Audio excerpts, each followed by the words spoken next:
नमस्कार दर्शक बंधु जय जगन्नाथ। आज गोटे नुआ भिडियो को आपण समस्त को स्वागत जनाऊँ मु दिव्य।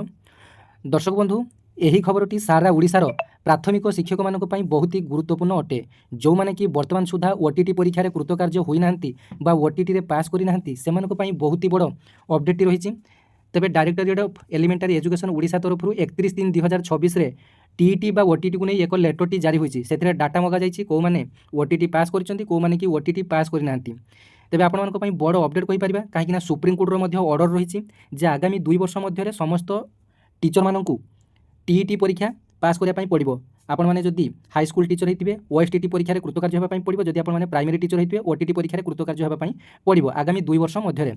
अनेक राज्य में जमीक तेलंगाना एवं अन्य कौन गोटे राज्य में आपर टीईटी एग्जाम पास कर बाध्यतामूलक अवसर दिगला टीचर मानक। तेज ओडिशा बर्तमान सुधा कौन भी टीचर टीईटी कारण बाध्यतामूलक अवसर दि जाए ना कि आगक आपर जेहेतु सुप्रीम कोर्ट राय रही आगक आपर टीईटी ओटीटी पास कर टीचर मानक निज कार्य बाध्यतामूलक अवसर दि जापर। तेज जो नोटिफिकेशन टी आज आसी 31/3/2026 डायरेक्टरेट ऑफ एलिमेंटरी एजुकेशन तरफ to all the district education officer प्रत्येक डीओ और बीओ को चिठी लिखा जाइए। सब्जेक्ट लिखा जाइए submission of data regarding in service teacher likely to be affected by the honourable supreme court judgement 1/9/2023 और 17/11/2025 जो सुप्रीम कोर्ट टीईटी बाबद जो जजमेंट आसीला से ही जजमेंट को पालन करने लेटरटी लिखा जाइए।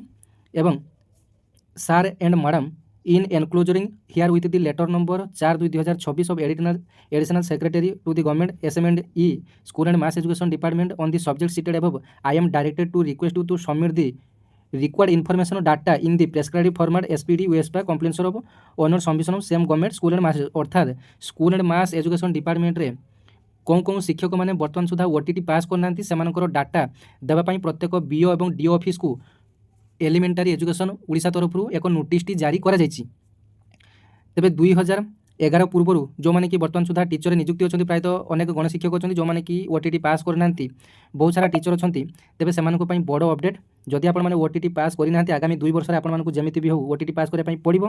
तेज आपंपाई सुजोग अच्छी बर्तमान भी ओटीटी एप्लाई आपंपाई चली फ्रेशर पिलांपाई और इन सर्विस वाला ओटीटी एप्लाई चली जहाँकि 20 मार्च रू एप्लाई आरंभ हो जाए 9 एप्रिल पर्यंत लास्ट डेट रही और यार परीक्षा डेट आसी जाए ओटीटी जो परीक्षा डेट 29/5/2026 यार परीक्षा डेट रही। तेज जो मैंने कि बर्तमान सुधा ओटीटी कृतकार्य होना से समस्त ओटीटी परीक्षा दे कृतकार्य हो जातु और यही ओटीटी सर्टिफिकेट नथिबा कारण बहुत सारा शिक्षक मैंने प्रमोशन पाऊना। तेज दर्शक बंधु ओटीटी 2026 फ्रेश नोटिफिकेशन आपने देखिपुंट जार एप्लाई डेट देखूँ 26 तारिख आरंभ हो 9 एप्रिल पर्यंत एप्लाई डेट चली। तेज एप्लाईर वेबसाइट रही www.bscodisha.nic.in और यार एग्जाम डेट आसी जाए 29/5/2026 एग्जाम डेट रही और ओटीटी पेपर 1 और पेपर 2 गोटे दिन में आपर ऑफलाइन परीक्षाटी हम।